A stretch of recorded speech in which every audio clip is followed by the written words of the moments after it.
জয় গুরু।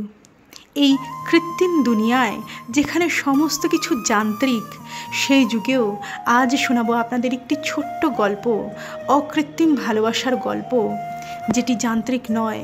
এবং শোনাবো কিভাবে স্বামী বাক্য পালন করতে হয়, স্বামীকে নারায়ণ রূপে গ্রহণ করে কিভাবে তার আদেশ মাথা পেতে নিতে হয় এবং জীবনে তাকেই কেন্দ্র করে চলতে হয়, সে ছোট্ট একখানি গল্প।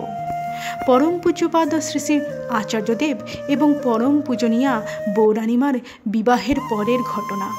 যখন প্রথমবারের উদ্দেশ্যে আচার্যদেব এবং বৌরানীমা তার বাপের বাড়ি যান, গাড়িতে বসে বৌরানীমা তাঁর মাকে ফোন করে বলেছিলেন যে, মা, এখানে সবাই নিরামিষ খায়, তুমি একটু ভালো করে মাছ মাংস রান্না করে রেখো তো, গিয়ে আমি একটু খাবো প্রাণ ভরে।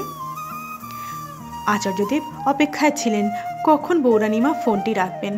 বৌরানীমা ফোন রাখার পরে আচার্যদেব বললেন, এই মাছ মাংস না খেলেই কি নয়?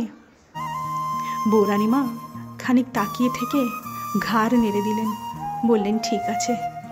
সেই থেকে তিনি মাছ মাংস ত্যাগ করেছিলেন। এই রকম ভালোবাসা, অকৃত্রিম ভালোবাসা, আমরা কি পারবো? আমাদের স্বামী যদি আমাদের কোনো কিছু থেকে বিরত থাকতে বলেন, আমরা আগে খুঁজে বার করব কেন, কি কারণ, কি বৃত্তান্ত। এমনও হতে পারে স্বামীকে ছাপিয়ে গিয়ে আমরা সেই কাজটি করে বসি। কিন্তু পরম পূজনীয় বৌরানীমা আমাদের সম্মুখে একটি দৃষ্টান্ত।